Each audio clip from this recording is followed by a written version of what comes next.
اعوذ باللہ من الشیطان الرجیم بسم اللہ الرحمن الرحیم۔ مدتوں کا سفر ہے لذتوں کی راہ گزر، کلام ان کا زباں میری میں ان کی سن کر سنا رہا ہوں۔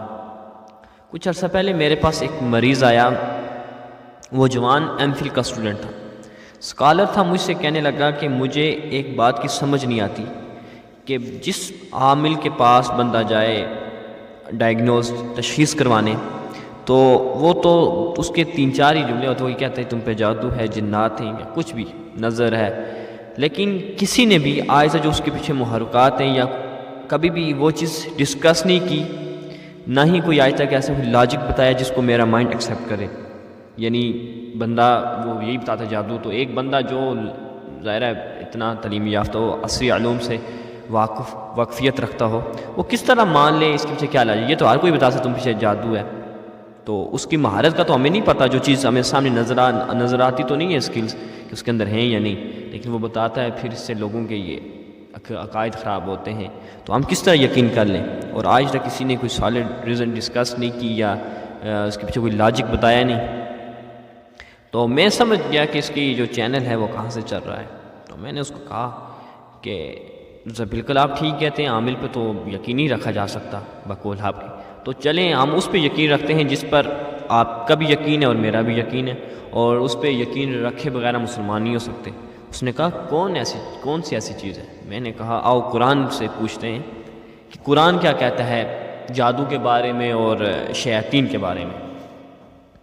تو اس نے ایک اور جملہ کہا تھا کہ یہ جو جادو ہوتا ہے اکثر لوگ کہتے ہیں جی تمہارے فلانے نے کروایا، تمہارے پیچھے تمہارے رشتہ دار لگے ہوئے ہیں، تو یہ اس کے پیچھے کیا ہوتا ہے؟ میں نے کہا آئیں قرآن سے پوچھتے ہیں کہ جادو کے پیچھے جو اصل بیسک ریزن اور وہ کون سے محرکات ہیں جس سے جادو ہوتا ہے، اور جادو میں کام کون سی قوت کرتی ہے۔ تو میں نے کہا قرآن میں اللہ تعالیٰ فرماتا ہے کہ شیطان کے نقوش قدم پر مت چلو کیونکہ وہ تمہارا کھلا دشمن ہے۔ یہاں پر جو لفظ ہے نا وہ خطوات یعنی جمع ہے کس کی؟ یعنی شیطان کے نقوش قدم پر مت چلو کیونکہ اس کے پاس کئی راستے ہیں آپ کو ہدایت کے راستے سے گمراہ کرنے کے، بہکانے کے، ورغلانے کے اور پھسلانے کے، بہت سارے اس کے پاس ٹولز ہیں۔ ٹھیک ہے، یہ بہت اہم بات ہے، میں نے کہا آپ سمجھتے جائیے گا کہ یہ جو میں سمجھانے جا رہا ہوں اس پہ توجہ رکھے گا۔ اس کے پاس بے شمار میکینزم، کھلا دشمن ہے، لیکن کھلا دشمن ہونے سے مراد یہ نہیں کہ وہ ضروری یہ نہیں کہ جس طریقے سے وہ تم کو گمراہ کرے وہ طریقہ بھی کھلا ہو۔ اس نے کہا اس کا کیا مطلب ہے؟ میں نے کہا وہ دشمن تمہارا کھلا ہے، لیکن اس بات کا پتہ نہیں کہ جس طریقے سے وہ تمہیں گمراہ کرے گا وہ طریقہ بھی کھلا ہوگا یا نہیں، کیونکہ اس کے کچھ طریقے ظاہر ہیں، مطلب ظاہری طریقے ہیں، اور کچھ خفیہ ہیں، اور جو خفیہ طریقے ہیں ان میں جو سب سے پہلا ہے نا وہ جادو سرفرست ہے۔ جادو وہ مخفی پر اسرار طاقت ہے، خود بندے کو پتہ بھی نہیں چلتا، شیطان انسان کو بیکار پھسلا کر برباد کر دیتا ہے، اس کو اس بہترین قافلے سے محروم کر دیتا ہے جن کے لیے انعام ہے، اور شیطان انسان کو نعمت سے محروم کرتا ہے۔ اب میں نے اس کو جو جواب دیا اس کو مزید وضاحت کے لیے، اس میں مزید پختگی پیدا کرنے کے لیے میں نے اس کو ایک مثال دی۔ میں نے دیکھیں جب آپ پر جادو ہوا آپ کے کام رک گئے، نماز سے دل آپ کا ہٹ گیا، یعنی غفلت کے آثار آپ پر نمودار ہو گئے، یعنی غفلت آپ پہ چھانے لگی، تو شیطان آپ کو کبھی یہ نہیں کہے گا کہ آپ منہ سے کہو کہ اللہ ایک نہیں ہے، علیہ وسلم کی نبوت کا انکار نہیں کروائے گا۔ شیطان آپ کو اس طرح کھلے طریقوں سے نہیں آزمائے آگے آپ کو بہکائے گا، پھسلائے گا، بلکہ کیا کرے گا جادو کے ذریعے وہ کیا کرتا ہے، یہ نہیں کرتا کہ آپ کو کہے گا جی آپ اللہ کا انکار کر دو، نبی کا انکار کر دو، قرآن کا کر دو، فرشتوں کا کر دو، نہیں، یہ اس کے ہیں کھلے طریقے۔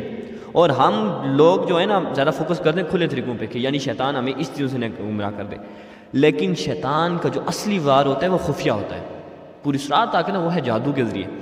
وہ کیا کرتا ہے، آپ کی جاب کے اوپر بندش لگا دی، اس نے ملازمت کے اوپر بندش لگا دی، یعنی آپ کو کامیابیوں پہ بندشیں لگا دی، کیونکہ شیطان تو کھلا دشمن ہے اور اللہ نے اس کو اختیار دیا ہے، وہ کر سکتا ہے۔ جب آپ کی جاب نہیں ہوگی تو تمہارے اندر جو پہلا فیکٹر جنم لیتا ہے انسان کے اندر وہ ہے مایوسی، اور مایوسی کفر ہے۔ تم نے کھلے طریقوں کی حفاظت اور اظہار میں لگے رہے، ادھر تم سے مایوسی پیدا کر کے تمہارے اندر کفر لے آیا ہو، یہ اس کے خفیہ طریقے، کیونکہ کفر سے انسان اللہ کے نعمت کا انکاری بن جاتا ہے۔ جو کہ کفر میں آتا ہے اللہ کی نعمت کا انکار کرنا.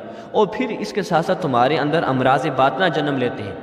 جس طرح جب تم اپنے ساتھ والے کولیگس کو دیکھو گے کامیاب ہوتے ہوئے، تمہارے اندر حسد جنم لے گا، اور حسد کبر کی وجہ بنتا ہے. اور کبر سے انسان کے اندر تکبر آتا ہے. تکبر جو ہے نا خدا کا لباس ہے، اور جو خدا کے لباس پہننے کی کوشش کرتا ہے تو اللہ کو تکبر پسند نہیں ہے، کیونکہ یہ متکبر صرف اللہ ہے، کیونکہ وہ اللہ ہے، باقی سب عاجز ہیں.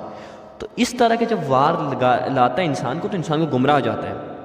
یہ سب سے بڑی کیا پہچان ہے کہ جب کسی کی اچھائی بھی انسان کو بھلی معلوم نہیں ہوتی، وہ بھی بری لگتی ہے. تو شیطین انسان کو کہاں سے وار کرتے ہیں، یہ اس کے لیے ہمیں جو ہے نا عملی اقدام کرنے چاہیے اور اثار ماننا چاہیے.